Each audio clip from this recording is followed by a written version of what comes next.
ஓம் சாந்தி. பிராமண வாழ்க்கையில நம்ம தீவிரமா புருஷார்த்தம் பண்றதுக்கான ஒரு 7 விஷயங்கள் பிரதர் சொல்லியிருக்காரு. அந்த கிளாஸ் தான் இன்னைக்கு நம்ம 2 பார்ட்டா பார்க்க போறோம். சீனாவுல ஒரு தெருவுல திடீர்னு ஒரு இளம் பெண் உருவாகுறாங்க. அவங்க பாக்குறதுக்கு ரொம்ப அழகா வசீகரமானவங்களா இருக்காங்க. ஆனா அவங்க எங்கிருந்து வந்தாங்க, எப்போ வந்தாங்க அப்படிங்கிறது யாருக்குமே தெரியல. அங்கிருந்த எல்லாருமே அவங்கள பார்த்து ரொம்ப திகச்சு நிக்கிறாங்க. இதுக்கு முன்னாடி அவங்கள பார்க்காததுனால எல்லாருமே ஆச்சரியமா பாக்குறாங்க.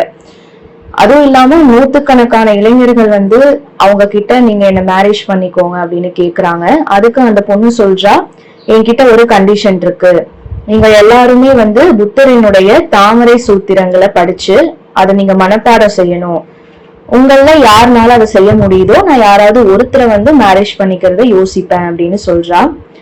அடுத்த நாள் ஒரு 24 மணி நேரமா இருக்கு. அதுக்குள்ள அவங்க எல்லாருமே அந்த புத்தரினுடைய தாமரை சூத்திரங்களை மனப்பாடம் பண்ணணும். காலையில ஒரு 300 இளைஞர்கள் வராங்க. அந்த பொன்னான சூத்திரங்களை மனப்பாடம் செஞ்சு பிழை இல்லாம ஒப்பிக்கிறாங்க. அதுக்கடுத்து என்ன கண்டிஷன் போடுறானா, 300 பேரை நான் எப்படி மேரேஜ் பண்ணிக்கிறது? அதனால உங்கள யாராவது ஒருத்தர் இந்த தாமரை சூத்திரத்துல இருக்கக்கூடிய உட்பொருளை, அதாவது கண்டென்ட்டை நீங்க சொன்னீங்கன்னா நான் ஒருத்தரை மேரேஜ் பண்ணிக்கிறேன் அப்படின்னு சொல்றாங்க. அடுத்த நாள் காலையில வெறும் 10 பேர் தான் வராங்க. அது அழகா கண்டென்ட்டை சொல்லிடுறாங்க. அது மட்டும் இல்லாம அடுத்த கண்டிஷன் போடுறா, அதாவது இதுல இருக்கக்கூடிய மைய கோட்பாடு, இந்த மைய கோட்பாடை நீங்க யாராவது ஒருத்தர் நாளைக்கு என்கிட்ட சொன்னீங்கன்னா நான் மேரேஜ் பண்ணிக்கிறேன் அப்படின்னு சொல்லும் போது அடுத்த நாள் காலையில ஒரே ஒரு இளைஞன் வரான். அதை கரெக்டா சொல்லிடுறான். அப்ப அந்த பொண்ணு சொல்றா, ஓகே நான் மேரேஜ் பண்ணிக்கிறேன், அதுக்கு முன்னாடி நீங்க என்னோட பேரண்ட்ஸை மீட் பண்ணுங்க அப்படின்னு சொல்லி கூட்டிட்டு போறா. ரொம்ப தூரம் போய்கிட்டே இருக்கா. போயிட்டே இருந்தவங்களுக்கு ஒரு நகரத்துக்கு வெளியே அழகான வீடு இருக்கு. அந்த வீட்டுக்கு முன்னாடி பேரண்ட்ஸ் இருக்காங்க. அந்த பேரண்ட்ஸ் கிட்ட இன்ட்ரடியூஸ் பண்ணி வைக்கிறா. அவங்க பேசிட்டே இருக்காங்க. இவ இன்ட்ரடியூஸ் பண்ணி வச்சுட்டு அந்த வீட்டுக்குள்ள போயிடுறா. அந்த பேரண்ட்ஸ் சொல்றாங்க, நீங்க போய் அவளை மீட் பண்ணுங்க, பேசுங்க அப்படின்னு சொல்லும் போது வீட்டுக்குள்ள போறப்ப அந்த பொண்ணு இல்ல. அந்த வீட்டையும் தாண்டி அவரு போயிட்டே இருக்காரு. ஒரு காலடி தடம் தெரியுது. ஒரு பெரிய கார்டன் மாதிரி வருது. அதுல வெறும் ஸ்லிப்பர்ஸ் மட்டும்தான் இருக்கு. அவர் அந்த ஸ்லிப்பர்ஸ் வச்சு காலடி தடத்தை வச்சு நோக்கி போயிட்டே இருக்காரு. ஆனா அந்த பொண்ணு கண்ணுல தென்படவே இல்ல.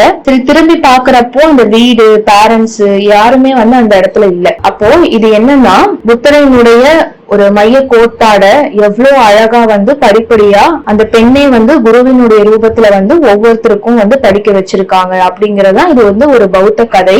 3 நிலைகள் இருக்கு. முதல் நிலை என்னன்னா வாசிக்கிறது, 2ஆம் நிலை புரிந்து கொள்ளுதல், 3ஆம் நிலை அனுபவித்தல்.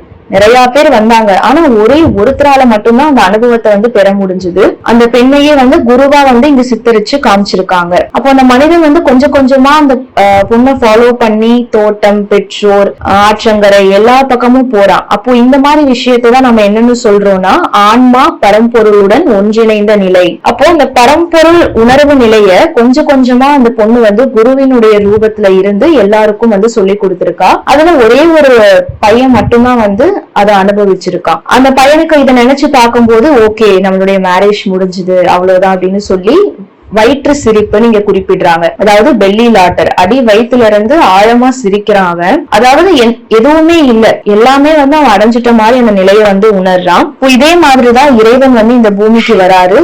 நமக்கு படிப்படியா நம்மள அவருக்கு சமமா மாத்துறாரு. நான் இங்க வெறும் ஒரு நடிகன் மட்டும்தான், நான் இங்க செய்யறதெல்லாம் வெறும் ஒரு நாடக விதிப்படி அமைஞ்சதுதான் அப்படிங்கறத நம்ம மறந்துடுறோம். அதனால அது எல்லாத்தையுமே உணர்த்துறதுக்காக நான் ஒரு ஒளியால் ஆன இருப்பின் வடிவம், நான் பேர் இன்பத்தினுடைய வடிவம், மகிழ்ச்சியின் வடிவம், உண்மையான அடையாளத்தை நம்ம மறந்துடுறோம். உறவு, வேலை, பதவிகள் இந்த மாதிரி விஷயங்கள்ல நம்ம நிறைஞ்சு ஒரு போலியான அடையாளத்தை நம்ம ஏத்துக்கிறோம். அதிலேயேதான் நம்ம சிக்கிட்டு இருக்கோம். அதனால இதனுடைய நோக்கம் என்னன்னா வாசித்தல், புரிந்து கொள்ளுதல் மற்றும் அனுபவித்தல். ஒரு முறை நம்ம அனுபவிக்க தொடங்கிட்டோம் இந்த ஆன்மீக வாழ்க்கைனா படிப்படியா அந்த உயர்நிலைய உணர்வை நோக்கி நம்ம நகர்ந்துட்டே இருக்கோம். நம்மளுடைய பற்றுகளை கலைச்சிடுறோம். நம்மளுடைய சுமைகள் குறைவா உணர முடியுது. நம்மளால பறக்க முடியுது. மனசு குப்பைகள்னாலும் சுமைகள்னாலும் நிறைஞ்சிருக்கு. அப்ப எப்படி பறக்க முடியும்? பறப்பதற்கான தகுதி என்ன? இலகுத்தன்மை. அப்போ சங்கிலிகள் இல்ல, சிறை இல்ல, கூண்டு இல்ல. அப்போ ஒரு பறவைக்கு முக்கியமான ஆசை எதுனா பறக்கிறது, ஆராயறது தான். அப்போ சிறை வாழ்க்கை, கூண்டு வாழ்க்கை பாதுகாப்பானது. உணவு கிடைக்கும், பாதுகாப்பு கிடைக்கும், கவலைப்பட தேவையில்லை. ஆனா வானம் வந்து பாதுகாப்பு இல்லாம இருக்கு இல்லையா, அந்த பறவைக்கு எந்த பிரச்சனை வேணும்னாலும் எப்ப வேணும்னாலும் நடக்கலாம், உணவு கிடைக்காம போகலாம். ஆனா அந்த பறவை எத்தனை நாளைக்கு கூண்டுலயே வாழும்? ஏன்னா அந்த பறவை வந்து பறக்கிறதுக்கு தான் படைக்கப்பட்டிருக்கு, அதனுடைய வடிவமே அப்படிதான் அமைஞ்சிருக்கு. அப்ப ஒவ்வொரு முறையும் பறக்கும் போது புதிய சவால், புதிய அச்சுறுத்தல், ஆபத்துகள் எல்லாமே தான் உள்ளடங்கி இருக்கும். ஆனா அந்த பறவைக்குள்ள என்ன இருக்கு? ஒரு வலுவான விருப்பம் இருக்கு, இந்த கூண்டை விட்டுட்டு நான் பறக்கணும். அப்ப அந்த விருப்பத்தோட நம்ம வந்து இந்த புதிய சவால்கள், பிரச்சனைகளை எதிர்கொள்ளும் போது ஈஸியா நம்மளால ஜெயிக்க முடியும். அப்ப நமக்குள்ள நம்ம என்ன சொல்லணும்னா, அதாவது நான் பறக்கணும், நான் முயற்சி செய்யணும், நான் முன்னேறணும், அதுக்காக தான் நான் பிறந்திருக்கேன், எவ்வளவு நாள் வந்து இந்த கூண்டு வாழ்க்கையை நான் வந்து தொடர போறேன். இன்னொன்னு தீய பழக்கம், பழைய பழக்கம், பழைய முறைகள், ஒரு மன பிணைப்புகள், பொறாமையினுடைய விளையாட்டு, இது எல்லாமே அகங்காரம். பொறாமைங்கிறது ஒரு தீப்பொறி மாதிரி. அப்ப எந்த இடத்துல ஒரு ஆசை இருக்குமோ அப்ப அந்த இடத்துல ஆத்மாவுக்கு முயற்சி செய்யறதுக்கு இயல்பாவே அமைஞ்சிருது எல்லா விஷயங்களும். முயற்சி தான் ஒரு தெய்வீக ஓய்வு. நம்மளுடைய பிராமண வாழ்க்கையில நம்ம சோர்வடையும் போது என்ன செய்யணும்? 10 வினாடி சாப்பிடுங்க, அதுக்கப்புறம் தியானம் பண்ணுங்க. உண்மையிலேயே நமக்கான ரெஸ்ட் எதுன்னா பிராமண வாழ்க்கையில தியானம் தான். இன்னைக்கு உலகத்துல எல்லாருமே எங்கேயும் அங்கேயும் ஓடிட்டே இருக்காங்க, அது வந்து ஒரு பெரும் தலைவலியா இருக்கு. அதுல இருந்து நம்மளை எப்படி நிலையா வச்சுக்கிறது? அதே நேரத்துல அதிவேக பாதையில நமது முயற்சிகளை எப்படி செலுத்துறது? தீவிர புருஷார்த்தம் எப்படி செய்யறது? அதுக்கு தேவையானதா என்னென்ன, அதுக்கு தகுந்த மாதிரி நம்மள எப்படி மாத்திக்கிறது? நம்ம நைட்ல தூங்கும் போது நம்ம ஒருவரா இருக்கோம், ஆனா காலையில எந்திரிக்கும் போது வேற ஒருவரா இருக்கிறோம். அப்ப அந்த நைட்டு படுக்கிறதுக்கு முன்னாடி நம்ம யோசிக்கணும், இன்னைக்கு நாள நான் திருப்தியா வாழ்ந்தனா, நான் என்னென்ன செய்யணும்னு நினைச்சனோ எல்லாமே செஞ்சுட்டேனா, ஒரு தெய்வீகத்தோட உன்னதத்தோட நம்ம அந்த உறக்கம் இருக்கணும் நமக்கு.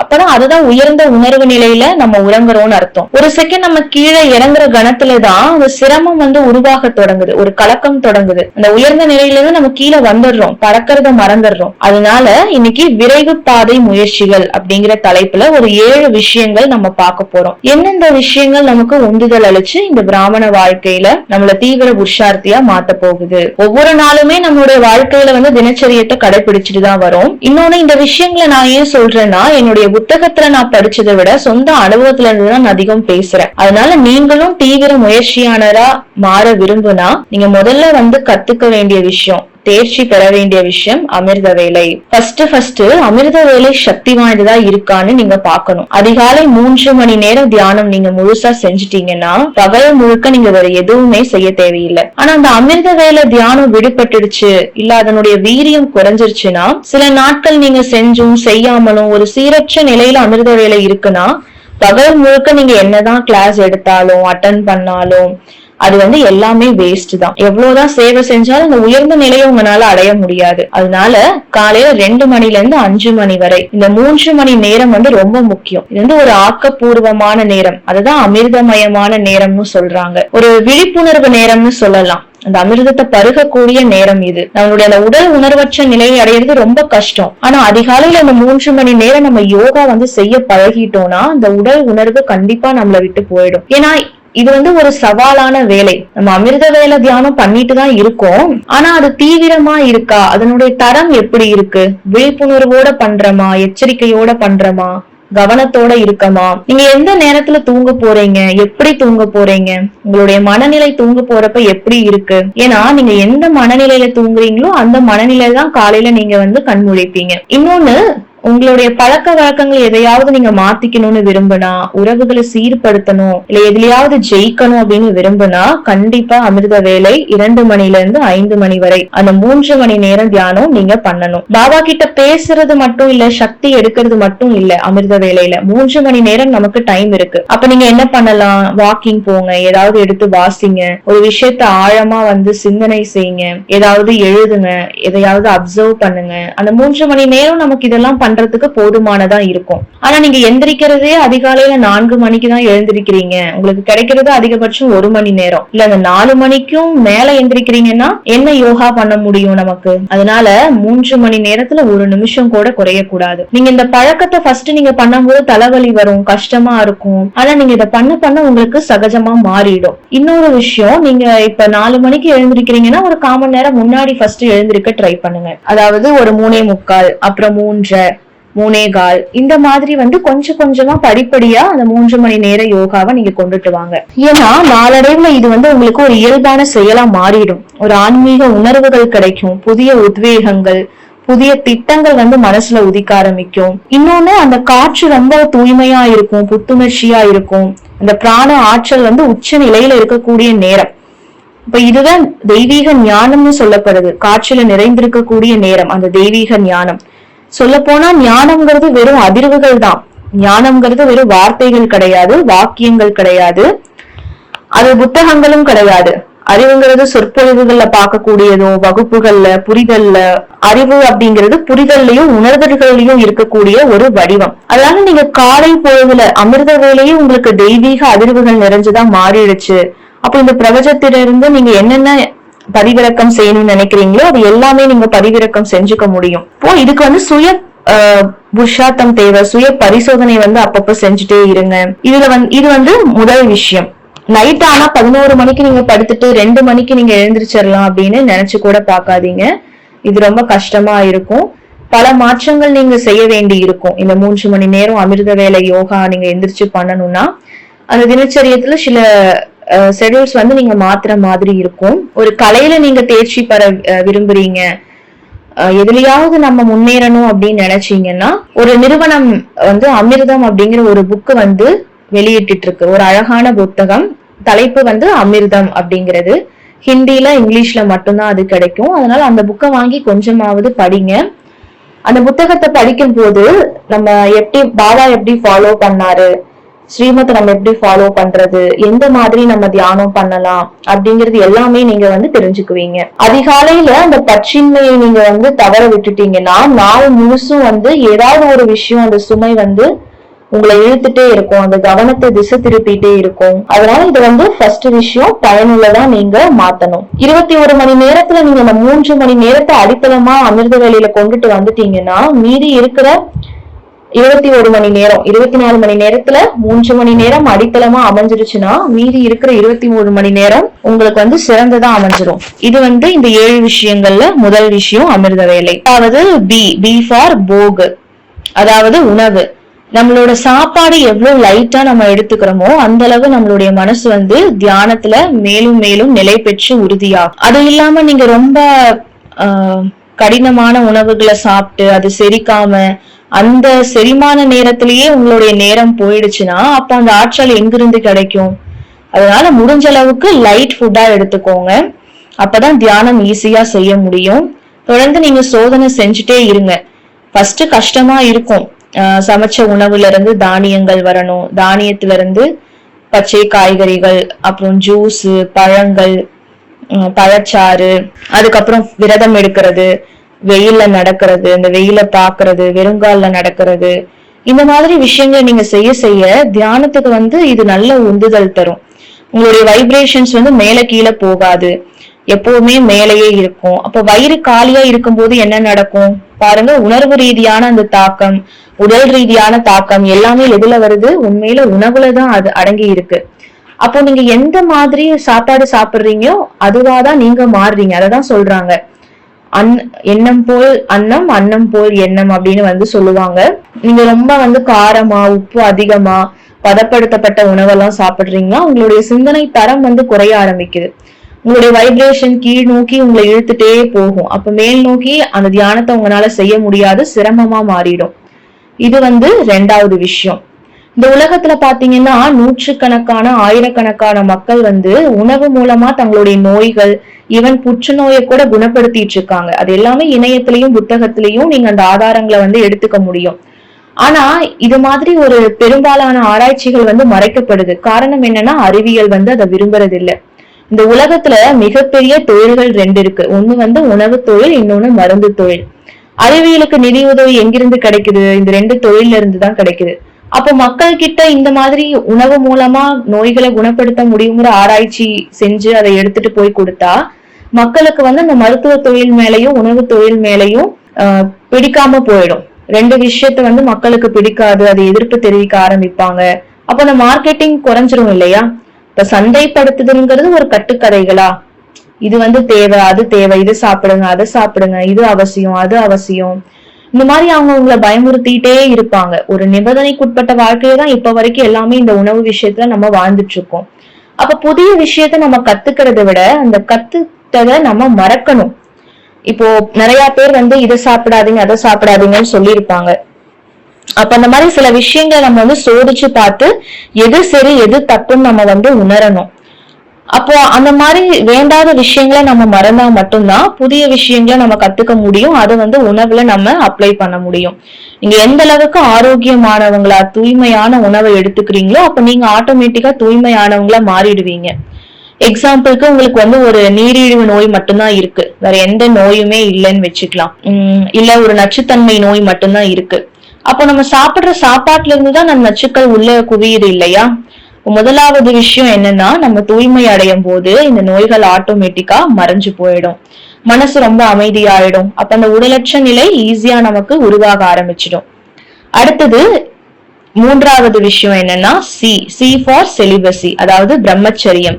பிரம்மச்சரியம்னா தூய்மை மட்டும் கிடையாது, நம்ம வந்து அசுத்தமான பொருள்களை சாப்பிடாம இருக்கிறது, நம்ம தினச்சரியத்துல சில தூய்மையான விஷயங்களை கடைபிடிக்கிறது, அது மட்டும் கிடையாது. தூய்மைங்கிறது உண்மையில அது வந்து ஒரு ஆற்றலினுடைய விளையாட்டு. அந்த ஆற்றல் தான் என்ன பண்ணுது, கீழே போகுது மேல வருது.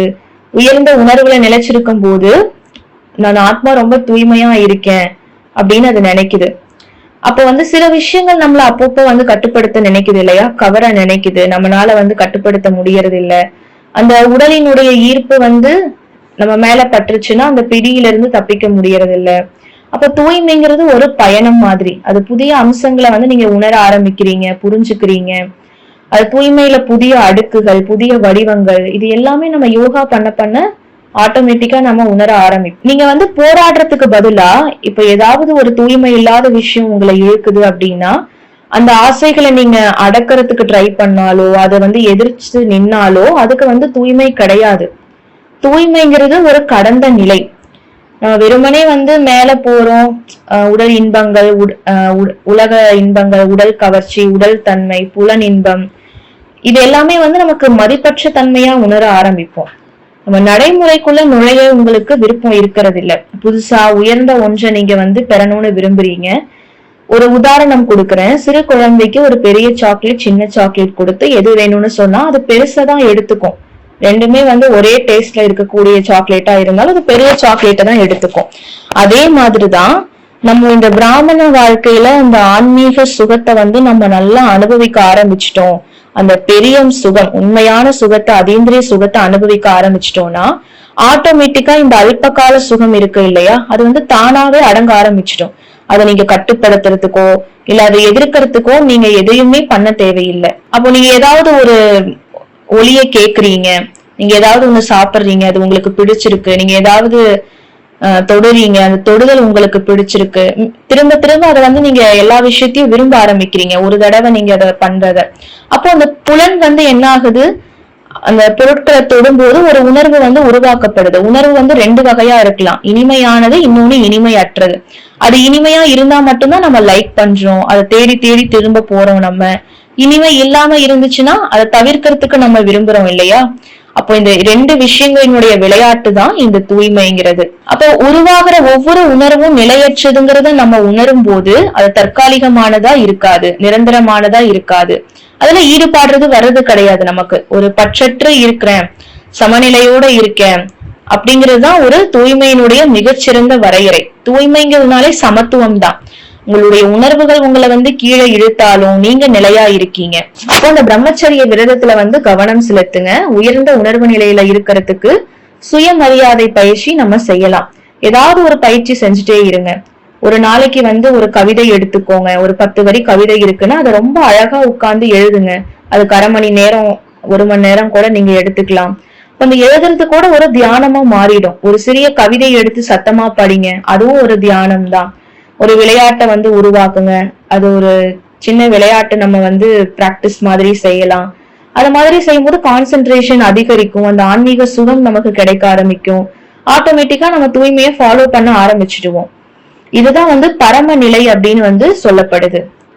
ஈவன் நீங்க முரளி படிக்கிறது கூட ஒரு விளையாட்டா நீங்க வந்து மாத்திக்க முடியும். நம்ம எல்லாருமே முரளி விளையாட்டு வீரர்கள், நம்ம எல்லாருமே முரளி சாம்பியன்கள்.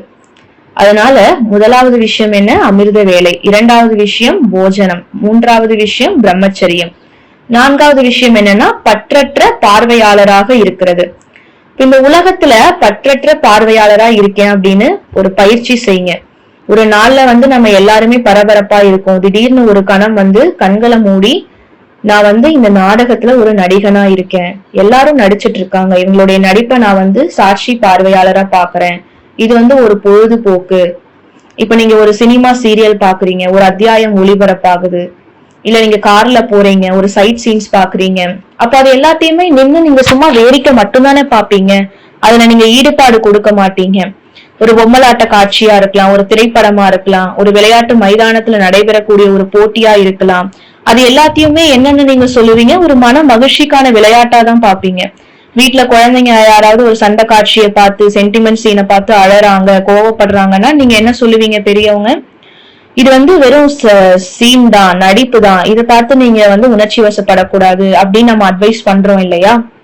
அப்போ நம்ம என்ன புரிஞ்சுக்கணும்னா, இது வந்து ஒரு நாடக கதை. இந்த நாடக கதையில ஒவ்வொருத்தருக்கும் வந்து ஒதுக்கப்பட்ட பாத்திரத்தை மட்டும்தான் அவங்க நடிச்சிட்டு இருக்காங்க. ஒரு நடிகரை பொறுத்த வரைக்கும் உங்களுக்கே தெரியும், அவருடைய கையில வந்து ஒரு 5 விரல் இருக்குன்னா அது ஒரே மாதிரியா இருக்கிறது இல்ல. அது 5 வந்து வெவ்வேறு மாதிரி இருந்தாதான் அந்த கைக்கு ஒரு அழகு. அதே மாதிரி இந்த டிராமால நம்ம நடிகர்கள் ஒவ்வொருத்தரும் ஒவ்வொரு மாதிரி இருந்தாதான் இந்த டிராமாவுக்கே அழகு. ஒவ்வொருத்தருக்கும் தனித்துவமான ஒரு பாத்திரம் கிடைச்சிருக்கு. இப்ப நீங்க ராமாயணத்துல எடுத்துக்கோங்க, ராமன் இருக்காங்க, சீதை, ராவணன், லக்குவன் இருக்கான். ராவணன் சிரிக்கக்கூடிய அந்த சத்தமான சிரிப்பு லக்குவனுக்கு பிடிக்கல. ஒரு பக்கம் ராமர் வந்து சீதையை எப்படியாவது காப்பாத்தணும்னு நினைக்கிறாரு, சீதை ஒரு பக்கம் ராமர் வருவாரான்னு எதிர்பார்க்கிறாரு. அப்ப ராவணன் இன்னொரு பக்கம் சீதையை அடைஞ்சே ஆகணும்னு அசோகவனத்துல சிறைப்பட்டு வச்சிருக்காரு. அப்போ அந்த டைம்ல வந்து ஒவ்வொருத்தரும் அவங்களுடைய பார்ட்ட அந்த ராமாயணத்தில் நடிக்கிறாங்க டிவியில. ஆனா பாருங்க, அந்த திரைக்கு பின்னால எல்லாரும் சேர்ந்து ஒட்டு மொத்தமா உட்கார்ந்து டீ குடிச்சிட்டு இருப்பாங்க. அது வந்து ரசிச்சு அந்த நாடகத்தை பத்தி பேசிட்டு அதுக்கான ஒத்திகைகளை வந்து பாத்துட்டு இருப்பாங்க. அதே மாதிரிதான் இந்த நாடகத்துல வந்து நம்ம நடிக்கிறதுக்காக வந்தோம். நான் வந்து வெறும் பார்ப்பவன் தான், பார்வையாளன், ஒரு சாட்சி பார்வையாளன். இந்த சாட்சி உணர்வை நமக்குள்ள கொண்டுட்டு வந்துட்டோம் மட்டும்தான் எந்த மாதிரி ஒரு சூழல்லையும் நம்மளுடைய மனசளவுல கூட காயம் ஏற்படாம இருக்கும், ஒரு பாதுகாப்பா நம்மளால இருக்க முடியும், அந்த மகிழ்ச்சியை வந்து நம்மளால அடைய முடியும். இவர் ஏன் இப்படி செஞ்சாரு, அவர் ஏன் அப்படி செஞ்சாரு, அதனாலதான் வந்து பாபா சொல்றாரு, ஏன்னு நீங்க கேட்டுட்டே இருந்தீங்கன்னா அந்த குழப்பம் மட்டும்தான் உருவாகும். அதனால ஒவ்வொரு விஷயத்தையும் நீங்க ரசித்து மகிழுங்க. ரயில்ல நீங்க போறீங்க, வெவ்வேறு காட்சிகளை நீங்க அந்த ட்ரெயின்குள்ள பாக்குறீங்க இல்லையா? சில குழந்தைங்க விளையாடுறாங்க, விவசாயி வந்து மண்ணுல திருடுறாரு, 2 பெண்கள் வந்து தலைமுடியை புடிச்சு சண்டை போட்டுக்கிறாங்க, கணவன் தன்னுடைய மனைவியை அடிக்கிறாரு. அப்ப நீங்க போய் என்ன செய்வீங்க? அந்த பொண்ணை காப்பாத்துவீங்களா சங்கிலியை இழுத்து? இல்ல, அது ஒரு விளையாட்டு. அப்ப ஒவ்வொரு விளையாட்டையும் இந்த பெரிய டிராமால பெரிய பெரிய விளையாட்டுகள் நடக்குது, நம்ம அதை பார்த்து ரசிக்கணும். இன்னொன்னு, இந்த நாடகத்துக்கு எஜமானனா நான் இருக்கேன், இந்த நாடகத்தை உருவாக்கக்கூடிய தந்தையினுடைய குழந்தை நான். அப்ப நீங்க காலையில 5 மணி வரைக்கும் தொடர்ந்து தூங்கணுமா வேண்டாமா, இல்ல பாபா நினைவுல உட்காரணுமா அப்படிங்கிறது யார் கையில இருக்கு? ஃபர்ஸ்ட் விஷயம், டிராமால என்ன இருக்கோ அதை நம்ம அக்செப்ட் பண்ணிக்கணும், நடந்து முடிஞ்ச விஷயங்களை. அடுத்தது, டிராமால நடக்க போறதுக்கு முன்னாடியே ஒரு விஷயம் இருக்கும், அது வந்து நம்ம கையில தான் இருக்கு இல்லையா? அதுக்குதான் எக்ஸாம்பிள் அமிர்த வேலை நம்ம எந்திரிக்கிறதா தூங்குறதா அப்படிங்கிறது. அப்ப இந்த பிராமண வாழ்க்கையில இந்த நாடகத்தை வந்து தீர்மானிக்கிறது நம்ம தான், நம்ம கையில தான் இருக்கு. அப்ப எல்லா இடங்கள்லயும் வந்து ஒரு நாடகம் நடத்துறாங்க, நீ ஏன் வந்து இந்த நாடகத்துக்கு வரல, நீ ஏன் வந்து அதிகமா சாப்பிடுற, நான் வந்து என்னோட எடையை குறைச்சிட்டேன், இந்த மாதிரி பல விஷயங்கள் இருக்கு இல்லையா? அப்ப வந்து என்னுடைய ஃப்ரெண்ட் ஒருத்தர் பாபா ரூம்ல உட்காந்து தியானம் பண்ணிட்டு இருந்தாரு. அவர் சொன்னாரு, எனக்கு வந்து பாபா 3 நாட்களுக்கு நிறைய சாப்பிடணும்னு அட்வைஸ் பண்ணிருக்காரு அப்படின்னு சொன்னாரு. நான் சொன்னேன், ஓகே, பாபா வந்து உனக்கு என்ன டச்சிங் கொடுத்தாரோ அதை நீ வந்து ஃபாலோ பண்ணிக்கோ. அப்போ இந்த நாடகத்துல சில ரகசியங்கள் இருக்கு, சில விசித்திரமான விளையாட்டுகள் இருக்கு, ஒவ்வொன்னையும் வந்து நம்ம ரசிக்கணும். நம்ம சில டைம் ஜெயிக்கிறோம், ஆனா பல தடவை தோல்வி அடைகிறோம்னா ஒவ்வொரு தடவையும் எழுந்து நம்ம அந்த வெற்றி அடையறதுக்கான வாய்ப்பை வந்து தேடிக்கிட்டே இருக்கும். அப்ப 4வது விஷயம் என்ன? பற்றற்ற பார்வையாளன், சாட்சி பார்வையாளன். சோ இன்னைக்கு நம்ம இந்த பார்ட் 1 பார்த்துட்டோம். பார்ட் 1ல தீவிர புருஷார்த்தத்துக்கான 4 பாயிண்ட்ஸ் பார்த்துட்டோம். பார்ட் 2ல வந்து மீதி இருக்கிற 3 பாயிண்ட்ஸ் நம்ம பார்க்கலாம். நல்லது. ஓம் சாந்தி.